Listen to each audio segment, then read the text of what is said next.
unité familiale na koa unité nationale. Petraka ny fanontaniana, tena misy ve ny firaisapo mpianakaviana? Tena misy ve ny firaisapo pirenena? Satria ny fitambaran'ny fianakaviana ihany no manome firenena. Ny marina matetika dia consensus no misy, zany hoe marimaritra iraisana. Ary ao anatin'le marimaritra iraisana dia marefo de marefo ilay lasitra na ilay socle iorenany zany unité familiale na unité nationale zany. Resaka amin'ny fianakaviana.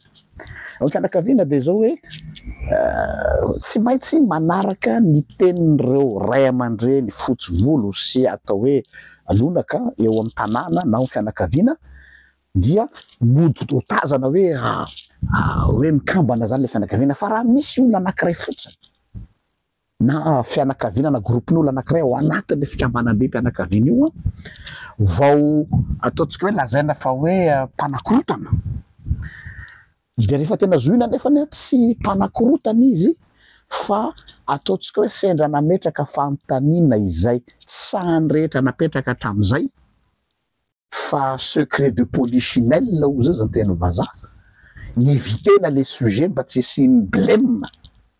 Dia nisy ataontsika hoe entin'ny naïveté na ataontsika hoe simplicité nametraka fanontaniana tokony napetraka fa tsy nisy nametraka, dia ataontsika hoe niteraka korotana eo anivon'le fianakaviana izy ary mampisamatsamaka le fianakaviana dia lazaina fa mpanakorotana iny olona iny.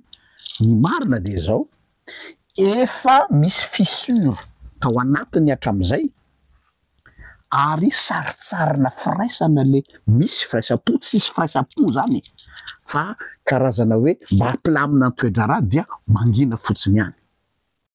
Dia iny olona zay lazaina fa nanakorotana iny dia iny mirévéler an'ilay unité familiale zay tsy nisy hatramin'izay. Tsy hoe lamina dia nisy unité fa ilay fanontaniana na ilay toe-javatra nentin'le anankiray no nirévéler hoe tsy nisy mihitsy zany unité familiale zany teo na koa le unité nationale, fa il suffit fragile zavatra kely fotsiny dia mirévéler an'ilay problème.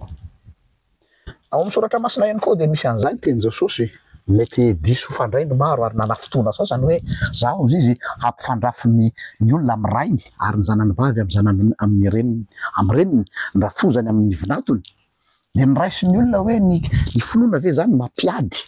Eny e, misy kosa aloha tsy afeniny zany ary tsy laviny zany, misy dia tena c'est du n'importe quoi avy any amina fivavahana zay ataony any tena mitondra korotana.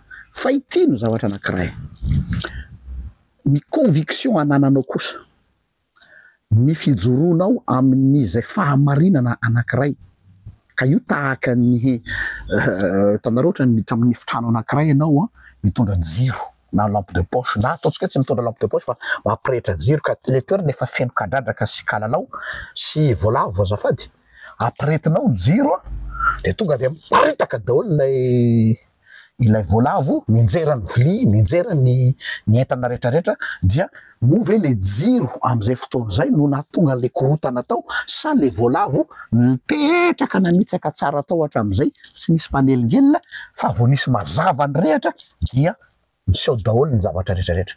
Io tranga io matetika totofan'ny olona hoe ianao mitondra korotana nefa ianao mitondra an'ilay mazava, dia io mazava io mampibaribary an'ilay korotana efa tao fa no sarotsaromana fotsiny.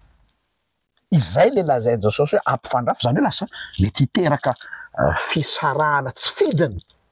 Dia ny fanontaniana mipetraka dia ny hoe atao eo ambonin'ny hôtel de sacrifice ve ny vérité mba hitandrovana ny unité sa aleo ny vérité no tazomina au risque de ici ny atao hoe fisarahana ve? Eo zany le tension anankiroa, ny unité ve sa ny vérité? Ny vérité ve sa ny unité? Débat be le izy.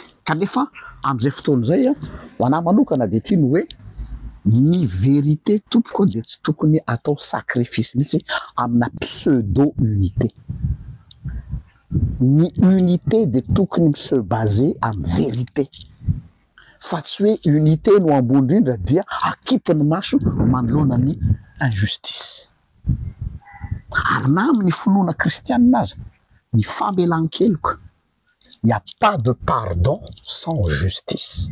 Raha namela ny helokontsika Andriamanitra dia mitaky justice izy dia tsy misy famelan-keloka raha tsy misy raha latsaka izay vao avy nankalazatsika mipasika teo fa tsisy famelan-keloka varoboba zany ka de hoe iny famelan-keloka nefany tsy misy justice ao ambadika. Izay no afatra ho antsika dia samiary misafidy zay lalako ambany ary miassume izay safidinao vokatry zay. Misaotra antsika tompoko.